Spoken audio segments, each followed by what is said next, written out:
내 안에 악마가 숨어 있다. 내 안에는 악마가 숨어 있다.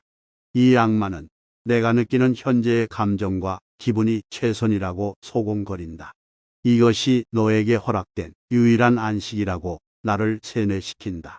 나는 감정과 기분이 생태학적인 변화에 민감하다는 것을 알고 있다. 그러면서도 악마가 내 안에서 속삭이는 달콤한 이간질에 넘어가 쉽게 화를 내고 슬퍼하고 우울했다가도 다시 기분이 좋아지곤 한다. 이 악마는 나와 함께 인생의 고통스러운 장면들을 목격한 나의 일부다. 선과 악은 장소와 시간을 불문하고 공존한다. 이것은 신의 결정이다. 그 결정을 나는 번복할 수 없다. 다만 최선을 다해 악마의 목소리를 어떻게든 줄여보려고 시도할 뿐이다. 내 안의 악마는 나의 약점이 무엇인지 잘 알고 있다. 그는 나의 서러움이 무엇인지 알고 있다면서 저들이 지워버리고 싶은 너의 과거를 야비하게 비웃고 있다고 말한다. 그 음성을 듣는 동시에 나는 감정을 주체할 힘을 상실한다. 눈빛은 이글거리고 콧김은 발정난 황소처럼 거칠어진다. 상대방이 어떤 뜻으로 내게 그런 말을 했는지 생각해 볼 여유도 없다. 잠시 숨을 돌리고 내 감정을 다독거릴 기분도 아니다. 실컷 욕을 퍼붓고 난 후에야 어리둥절해하는 그의 표정이 눈에 들어온다. 그때는 이미 후회해도 소용없다. 가끔은 내 안에서 악마를 키운 장본인이 나였는지도 모르겠다는 의심이 들곤 한다. 폭발할 듯 분출하려는 증오의 용암을 대신 뿜어줄 또 다른 나를 찾았던 것인지도 모르겠다는 생각이 들곤 한다. 만약 그게 사실이라면 이 악마는 그동안 억울하게도 악마라는 이름으로 불려왔던 나 자신이다.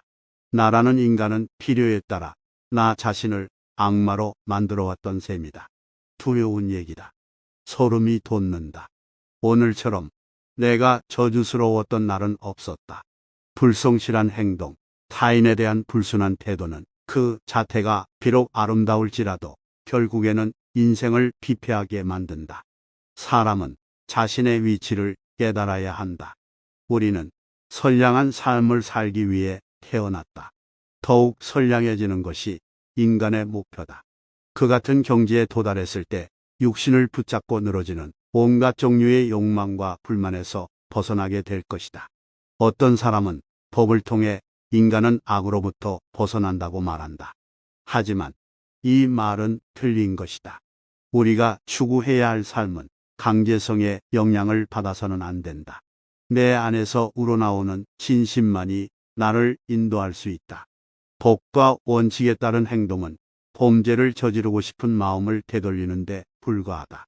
설령 그것이 불가능할지라도 우리는 죄를 범하고 싶은 마음조차 가져서는 안 된다. 그러기 위해서는 스스로 각성하는 수밖에 없다. 부처는 밥을 지을 때도 온정성을 쏟는다. 20살 이후 멈춰버린 몸의 성장을 대체하기 위해서는 정신의 성숙이 필요하다. 정신의 성숙이란 의지로서 마음을 만드는 것이다. 20년간 형성된 의지의 표상으로 이후에 5, 60년을 살아간다는 것은 수학의 기본 개념만 깨우쳐도 불가능하다는 것을 알 수 있다. 인간에게 성장 이후의 성숙이 필요한 까닭이다. 이 성숙의 결과가 의지와 직결된다. 의지를 상실한 인간, 다시 말해 성숙에 도달하지 못한 인간은 축적된 의지를 허비하며 하루살이처럼 연명한다. 그 결과 의지의 활력은 세월이 흐를수록 부족해지고 심신의 불안정으로 미풍에도 인생은 부표처럼 떠올랐다 가라앉기를 반복한다.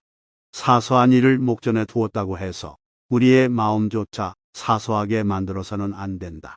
이는 자신의 마음이 사소해지는 원인이다.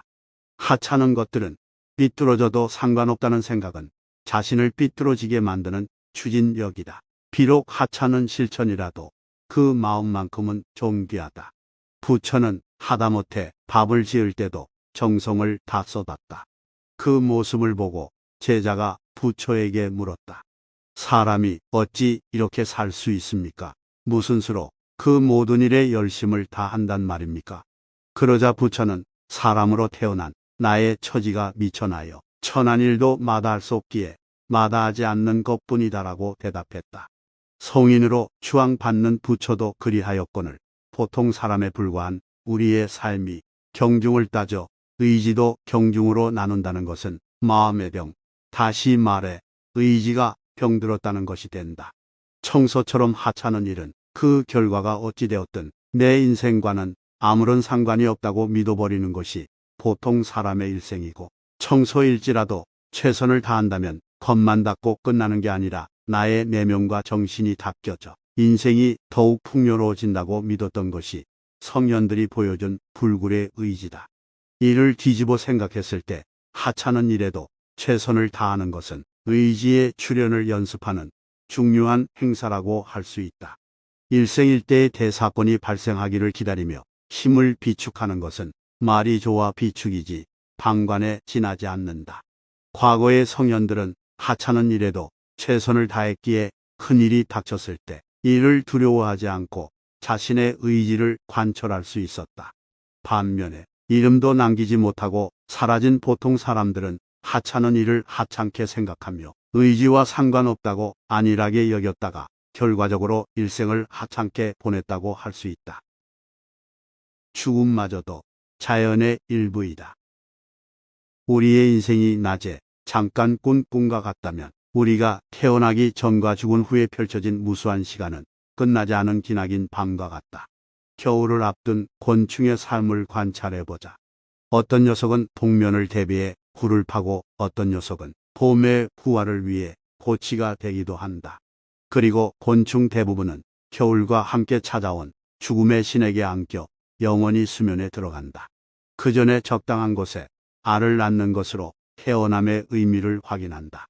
이것이 자연의 법칙이다. 자연은 삶과 죽음이 본질적으로 차이가 없다는 것, 죽음이 삶을 위태롭게 만들지 않고 삶이 죽음을 비굴하게 만들지 않는다는 것을 가르쳐준다.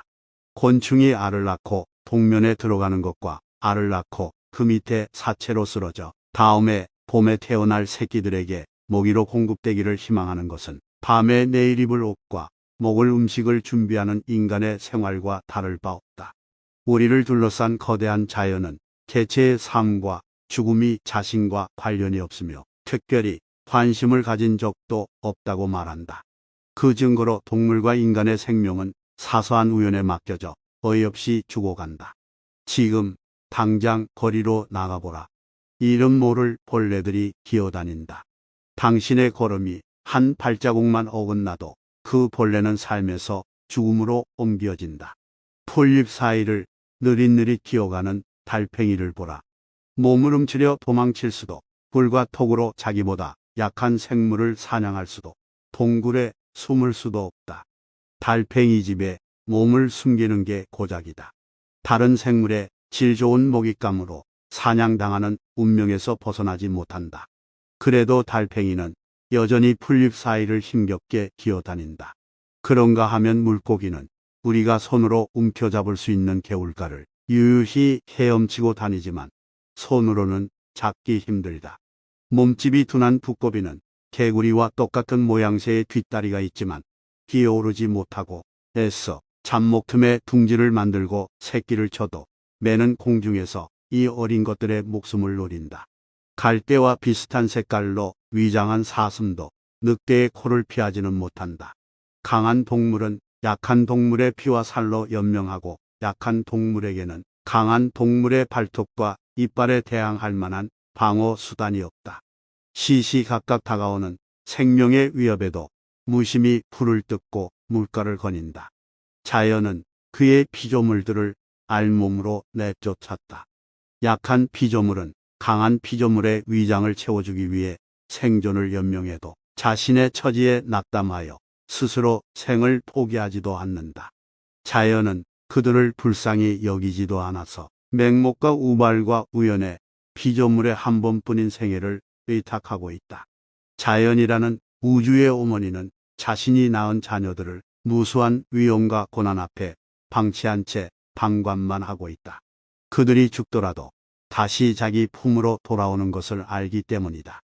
우리의 죽음은 자연에게는 태어난 곳으로 돌아오는 회귀이자 오랜 방황 끝에 집으로 돌아온 귀소일 뿐이다. 이 말은 인간에게도 고스란히 적용된다. 자연은 우리를 낳은 부모인 동시에 우리를 죽음으로 몰아가는 최대의 위협이다. 우리의 삶과 죽음은 이 거대한 자연에게 아무런 영향도 미치지 못한다. 우리의 죽음에 자연이 상심하는 법은 없다. 우리의 죽음마저도 자연의 일부이기 때문이다. 개체의 죽음을 고찰했으니 이번에는 인류라는 종족에게로 눈을 돌려보자. 우리 앞에 가로놓인 아득한 미래에도 우리와 같은 모습의 세대들이 출현하게 될 것이다. 그들은 우리와 동일한 풍속, 다른 개인으로 우리와 같은 죽음을 맞이하게 될 것이다. 그들을 생각했을 때 한 가지 의문이 생긴다. 그들은 어디에서 오는가? 그들은 지금 어디에 있는가? 세계를 잉태하고 미래를 출산하는 허무와 풍요는 어디에 숨어 있는가? 나의 의문에 자연은 이렇게 답변한다. 실제가 있는 곳, 즉 현재의 내부, 현재에 존재하고 있는 사물의 안쪽이다. 너의 안쪽, 이토록 멍청한 질문을 던지는 너의 아니다. 너는 본성을 잊어버린 채 가을의 낙엽이 지는 모습을 보며 슬퍼하지 않고 봄의 나뭇가지마다 초록빛으로 새롭게 단장하는 모습을 보고도 위로받지 못한다. 저 나뭇잎은 내 것이 아니다. 내 것과는 다르다라고 혼자 괴로워하고 있다. 나뭇잎이 계절에 따라 순환하듯 우리도 살고 죽는 문제에 구애받지 말아야 한다. 인간에게 해줄 수 있는 말은 오직 이것뿐이다. 그다지 불행할 것도 불편할 것도 없다. 아픔을 모르는 기쁨은 존재하지 않는다. 패배와 좌절 없이 행복은 우리를 방문하지 않는다. 시련에 눈물 없이 웃음의 가치가 매겨지지 않는다. 아픔을 통해 배우지 않은 모든 것이 거짓이다.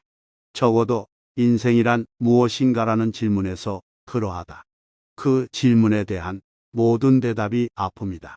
너는 이제 아픔으로 인하여 남보다 더 성숙해지리라.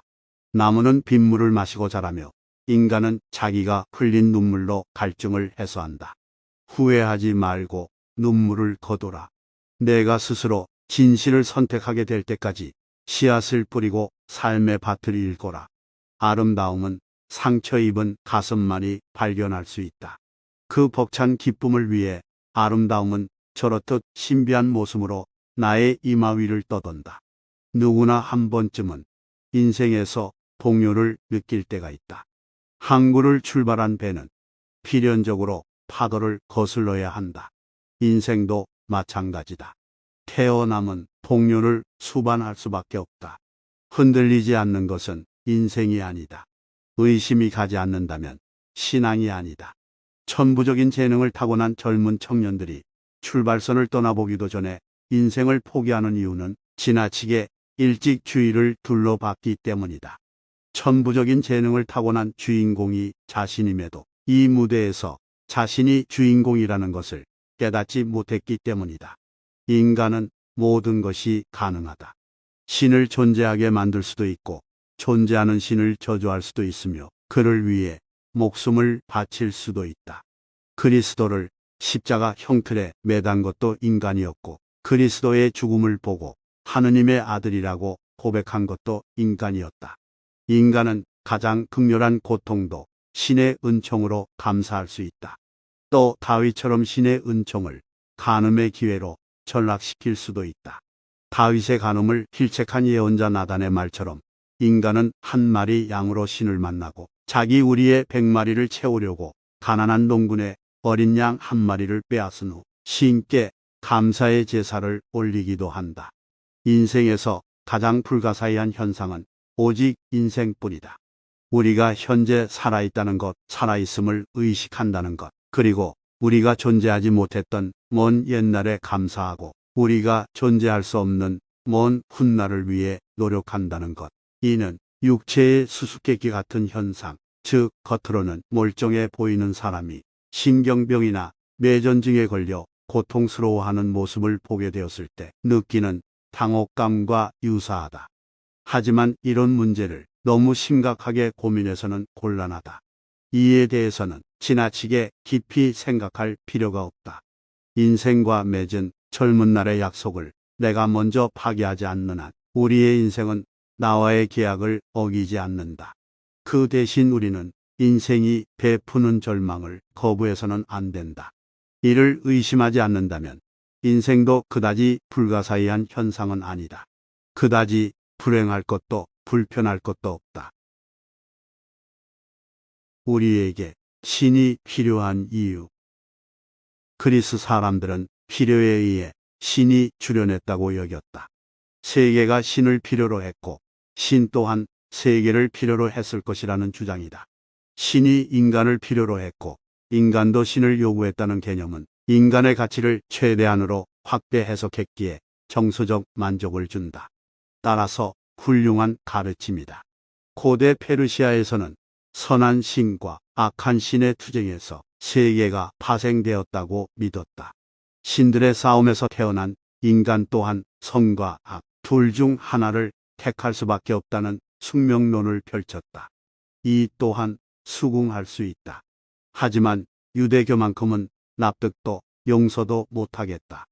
유대교의 신은 자기 뜻대로 이토록 비참한 세계를 만들어 놓고는 자기 취미를 살려 강압적인 고리를 부과했다. 이 비참한 세계에서 오직 자기만이 행복해질 수 있는 권리를 남겨놓았다. 그는 피조물에게 속죄하지도 않고 죽음 뒤의 불멸도 이야기하지 않는다. 현세에서 착취당하거나 착취하는 인간의 모습을 구경하느라 정신이 없다. 내가 유대교를 중호하는 이유다. 라이프니츠가 말한 대로 이상적인 세계에도 신은 필요하다. 한마디 덧붙이자면 그 세계의 모두를 만족시키는 신이 등장했다고 해도 사람들은 또 다른 종교, 또 다른 신을 찾아 헤맬 것이다. 지금 살고 있는 세계보다 더 나은 세계를 창조할 수도 있었다는 아쉬움이 인간을 유혹할 게 뻔하기 때문이다. 우리의 뇌리에 가득한 절망과 불안이 신이 창조한 세계는 완벽하다라고 외치는 자들의 논리에 반박하고 있다. 신이 창조한 세계의 피조물 중 가장 발달한 인간이 불완전하다는 것만큼 신의 실패를 완벽하게 증명해주는 증거는 없다.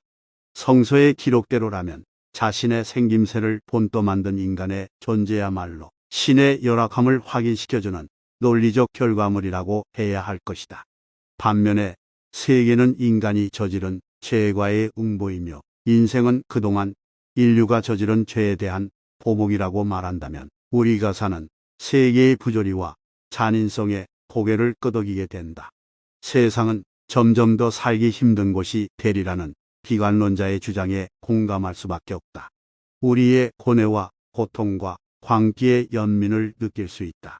신의 존재를 인정하는 입장은 자신이 겪고 있는 불행과 고난을 신에게 떠넘길 수 있다는 점에서 편리하다. 모든 책임을 신에게 전가시킬 수 있다. 나의 어리석음도 불우함도 모두 세계와 나를 만든 신의 잘못이기 때문이다. 세계는 인간이 저지른 죄과의 응보라고 생각하는 사람들은 불행과 방탕이라는 저주를 자기 안에서 찾아내야 한다. 이 땅은 지옥의 식민지다. 이것은 지옥의 백성들을 공급하는 거대한 공장이다. 동시에 가장 완벽한 감옥이다. 누군가 그 사실을 말해주기 전에 우리 스스로 현실을 직시해야 하며 받아들여야 한다. 그것만이 이 땅에서 보잘것없는 생명을 유용하게 소비하는 방법이 될 것이다. 옛시대의 철학자들, 가톨릭의 사제들, 각 나라의 뛰어난 현자들, 파라문고의 지혜자들, 불교의 지혜자들 모두 이를 인정하고 있다. 순수한 기독교인 또한 인간이라는 생명체가 타락에서 비롯되었으며 범죄에 의해 생산되었다고 믿어왔다. 이렇게 생각하면 인생은 설명하기가 아주 쉽다. 욕심을 부리지 않고도 만족할 수 있으며 신의 이름을 부르짖지 않아도 우리의 영혼은 겁나지 않는다. 세상 사람 모두가 자기 몫을 기다릴 줄 알게 된다. 모순과 고통과 질병과 불행은 하필이면 나를 찾아온 저주스러운 운명이 아닌 언젠가는 만나는 게 당연한 내 삶의 일부로 인정하게 된다. 그것이 우리가 실천할 수 있는 유일한 속죄다. 신을 대신해 우리가 이 세계에 베풀 수 있는 유일한 안식이다. 나를 포함한 모든 인간이 도덕적으로 가련한 존재들이다. 거울 속 얼굴만 쳐다보고 있어도 금방 알 수 있는 일이다. 그 때문에 수치스러워할 필요도 없고 격분할 필요도 없다. 사실 그대로를 인정하고 거울 속 나의 얼굴을 너그러이 용서해 주었듯이 문 밖의 사람들에게 용서를 베풀면 된다. 홀로 십자가를 짊어질 필요가 없는 것이다. 인류가 우리에게 기대하는 바가 없다는 것은 이 비참한 세상에서 그나마 위안이 되는 축복이다. 앞으로 우리는 서로의 이름을 부르는 대신 고통받는 자요 라고 불러야 할 것이다. 그 이름이 인간의 형상에 더 어울리기 때문이다. 인생의 전반기는 행복에 대한 갈망으로 꿈틀거린다. 그래서 행복을 가졌다고 말하는 자들에게 맹목적으로 헌신한다. 신에게 집착할 때도 바로 이 무렵이다. 물론 청춘의 신은 그 모습이 매우 다양해서 때로는 술집에, 때로는 도서관에, 때로는 지갑에 도사리곤 한다. 그러나 생의 후반기가 되면 갈망은 공포로 바뀐다. 인간은 누구를 막론하고 생의 후반기에 접어들면 행복은 신의 망상이며 신이라고 여겼던 존재야말로 고통의 근원이었음을 깨닫게 된다. 삶의 지혜를 구하고 싶다면 먼저 욕심을 버려야 한다. 내 안에서 신의 자리부터 없애야 한다. 향락과 풍요와 건강을 탐하기보다는 차라리 덜 고통스러워지기를 소망해야 한다. 그대의 오늘은 최악이었다. 내일은 오늘보다 더 나쁠지도 모른다. 머나먼 항해를 떠난 배는 바다에서 풍파를 만난다. 풍파 없이 배가 항구에 닿을 수는 없다. 그래서 시련은 전진하는 자의 것이다. 절망에서 생의 기쁨을 만나게 되는 것이다. 파도가 치지 않는 바다처럼 지루한 것이 또 있을까? 번민 없는 인생이 어디 있을까? 번민은 욕심에서 태어난다. 다행히 우리에게는 욕심보다 강한 무기가 있다. 진리를 갈망하는 마음이다. 진리를 찾고자 하는 마음이 욕심보다 약해졌을 때 우리는 정의의 길에서 멀어진다. 아니, 정의라는 단어를 잊어버리게 된다. 신은 우리에게 충분한 선을 베풀지 않았다. 우리에게는 타고난 선이 부족하다.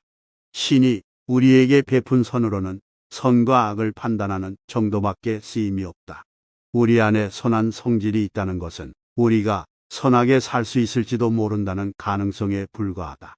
그러므로 인간은 자기를 위해서라도 내부의 선함을 지속해서 발전시키려는 노력이 필요하다. 인생은 그 같은 목적을 달성하는데 필요한 몇십 년의 한정된 시간인지도 모른다. 진리가 우리에게 기쁨을 안겨주고 평안을 베풀지는 못한다. 그런데 왜 인간은 진리를 찾는가? 이 보잘것없는 짧은 생애 동안 진리를 추구했다는 기만이 마음에 평안을 주기 때문이다. 소크라테스는 살기 위해 먹고 마시는 사람이 되라고 가르쳤다. 먹고 마시기 위해 사는 것은 악인이라고 했다. 소크라테스가 죽은 후 세상은 먹고 마실 것이 더욱 많아졌고 그럴수록 인간은 먹고 마시는 것에 더욱 집착하게 되었다. 젊은이들이여, 역사와 그대들이 기억하는 영웅들이 걸어온 길을 보라. 그들의 삶은 고통의 입구에서 출발했고 자기 희생의 강요를 통해 완성되었다. 자기를 희생할 줄 아는 사람만이 훗날 영웅으로 불리게 되었다. 젊은이들이여, 돈과 명예에 한 번뿐인 삶을 팔지 마라. 돈과 명예는 부도덕한 자들과 동행하지 않는 한 그대들을 반기지 않는다. 물질과 직위는 사람의 성품을 얕은 여울로 인도하는 사막의 물길임을 기억해야 한다. 가진 자는 더 많은 것을 가지려고 탐욕에 길들여지고 이름을 얻은 자는 그 이름 앞에 굴복하는 이름들을 늘리려고 무고한 희생을 계획하게 되는 법이다. 가진 자는 빼앗김을 두려워하고 이름을 얻은 자는 기억되지 못함을 두려워하며 산다. 가진 자의 관심은 가진 것들을 향하고 이름을 얻은 자의 관심은 그의 이름에만 갇혀버리게 되는 것이다. 그런 자의 영혼은 비워진 항아리와 같아서 겉으로 보기에는 속이 어두워 그 안에 무엇이 들어있을 것이라고 기대하게 만들지만 직접 손을 뻗어 더듬어 보면 차가운 옹기 그릇에 손가락이 아릴 뿐이다. 그대의 눈에서 눈물이 쏟아지지 않고는 진리의 골짜기에서 길을 찾지 못한다. 그대의 마음이 추악한 이기심에 병들어 절망을 토해내지 않는 한 그대의 영혼은 빛을 알지 못한다. 슬픔과 괴로움 속에서 기쁨을 찾지 못한 청춘은 인생의 지혜에 닻을 내리지 못하고 삶이라는 바다 위를 언제까지나 외로이 떠돌게 될 것이다. 고뇌의 기쁨을 맛보지 못한 청춘은 청춘이 아니다. 살아있어도 살아있는 게 아니다. 그대의 오늘은 최악이었다. 내일은 오늘보다 더 나쁠지도 모른다. 그것을 알면서도 그대의 청춘은 내일을 준비한다. 그것이 인생이라는 나그네의 길임을 그대는 알고 있기 때문이다. 지상에서는 그대의 고난 육신을 편히 쉬게 해줄 수 있는 안식의 땅이 없음을 그대는 알고 있기 때문이다. 평안과 안식은 그대에게서 삶의 의지를 빼앗는 적이다. 그대의 삶이 평안과 안식을 누리게 되었을 때 그대의 삶은 사육자의 의지를 따르게 된다는 것을 명심하라. 그대의 삶이 거대한 우리가 됨을 명심하라. 아르투어 쇼펜하우어를 가리켜 흔히들 염세주의 철학자라고 부릅니다. 그의 인생관을 확립시켜준 스승인 괴테가 보낸 서한들을 보면 쇼펜하우어 그는 분명 극도의 비관론자였습니다. 방관자적 시선으로 세계와 그 안에서 펼쳐지는 인간 군상의 모습을 차갑고 날카로운 비판들로 난도질하는 것으로 지적인 충족을 느끼는 괴팍한 인물이었습니다.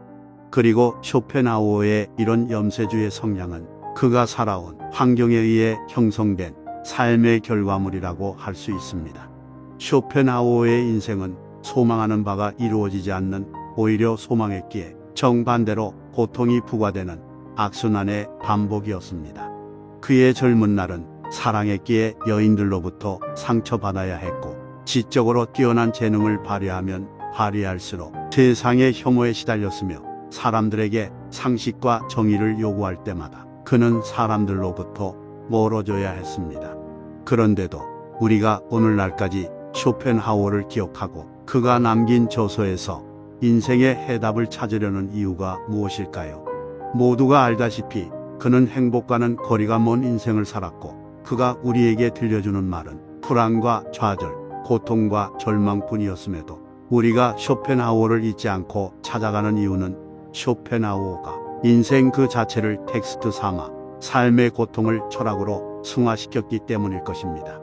인생은 고통이며 고통은 집착에서 비롯되고 따라서 집착을 버림으로써 우리는 고통의 소멸에 이를 수 있다는 비관에 대한 비관을 제시했기 때문입니다. 삶의 고통을 철학적 주제로 선택하고 그 절망의 순간들을 여과하지 않고 증명하고 파헤친 쇼펜하우어의 이런 용기야말로 사후 150년이 지난 이 순간에도 우리가 고통의 한때를 지나치며 쇼펜하우어에게 비관에 대한 비관을 기대하는 가장 큰 이유라고 생각합니다. 쇼펜하우어는 인간의 실존 자체를 철학의 목적이자 궁극적인 진리로 삼은 선구자였습니다. 쇼펜하우어의 철학은 절망에서 태어났습니다. 그러나 쇼펜하우어가 우리에게 들려주는 절망은 끝이 아닙니다. 하나의 몰락을 통해 새로운 가치가 잉태하고 태어나는 위대한 절망입니다. 새로운 나를 위해 현존하는 나의 절망이 희생되는 것입니다. 그래서 쇼펜하우어의 절망은 궁극의 희망입니다. 쇼펜하우어가 우리에게 들려주는 절망은 능동적인 절망입니다. 그가 추구했던 욕망은 가장 순수한 의지였습니다. 인간은 욕망의 표상이며 인간의 모든 활동은 욕망을 성취하고 싶어하는 의지의 출현입니다. 이런 진리를 간과한 채 눈에 보이는 사태만을 쫓아다니는 우리의 무지한 삶이야말로 절망의 본질이었던 것입니다. 포레스트 북스 출판사의 도서 당신의 인생이 왜 힘들지 않아야 한다고 생각하십니까? 이 책은 쇼펜하우어의 대표작인 의지와 표상으로서의 세계와 편지 및 일기 등을 토대로 새롭게 구성하였습니다. 시끄러운 자명종 소리가 새벽에 무딘 단잠을 깨워주듯 실존의 고통에 몸부림치며 인생을 저주한 옛 철학자의 독설이 우리 안에 감춰진 열망과 투지를 일깨워 줄 것이라고 기대해 봅니다.